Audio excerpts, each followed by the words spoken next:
Good morning, John. Aliens.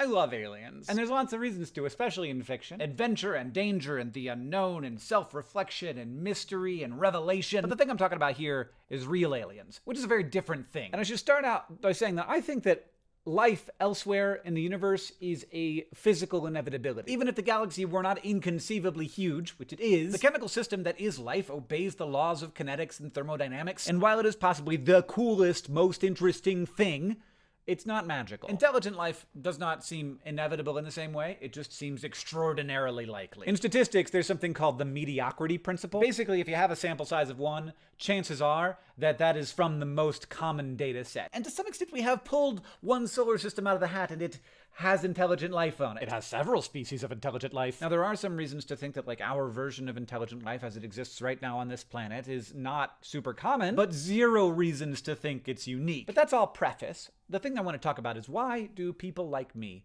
who have an understanding of how discovery works, how science works, seem to never think that extremely unusual things are caused by aliens? And that's relevant right now because there are these unclassified videos, and there's a congressional report coming out about them, and we do not know what they are. But there are going to be, and have been many times, things that we really do not understand. This has happened a lot in the history of our species, and it's often the first step on the path to discovery. We don't know exactly what's going on, we make guesses, we test them. That's how we end up knowing more things and being able to do more things. That's how we ended up with COVID vaccines and smartphones and in-depth knowledge of the Big Bang. But also, when you are inside this world, you know that there are a lot of big mysteries right now that are totally unexplained. We don't know what dark matter is, but it is most of the stuff. But also, we don't know why anything exists at all. Like, why there's matter in the universe, that's a mystery. We don't know how life started on Earth. Also, like, we don't know why we sleep. We don't know why we yawn. But here's the thing, almost every mystery could be answered with the word alien. And that makes it a certain kind of bad explanation. Now, we want to understand things that we don't understand. That's totally normal. And one way to do that is to find an explanation that will explain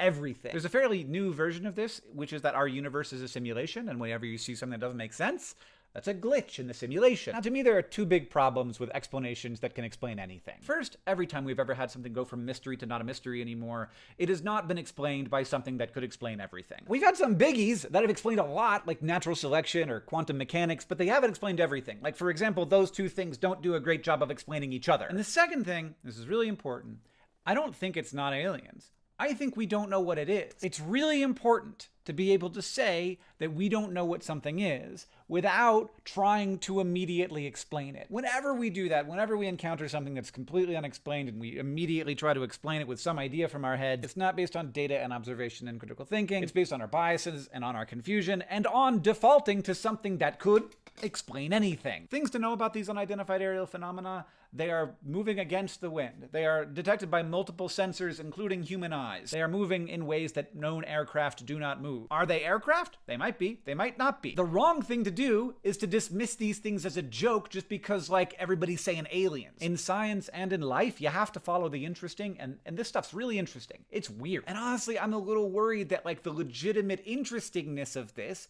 gets overwhelmed by the conspiracy theories and the just wild, flagrant guessing about sexy things that could explain lots of other things. But most importantly, preferring a conclusion is the exact thing that scientists are taught to avoid. Investigating potential explanations? Absolutely. Figuring out new ways to gather more data? 100%. But focusing on explanations that could kind of explain anything have so far not helped us explain anything. John, I'll see you on Tuesday.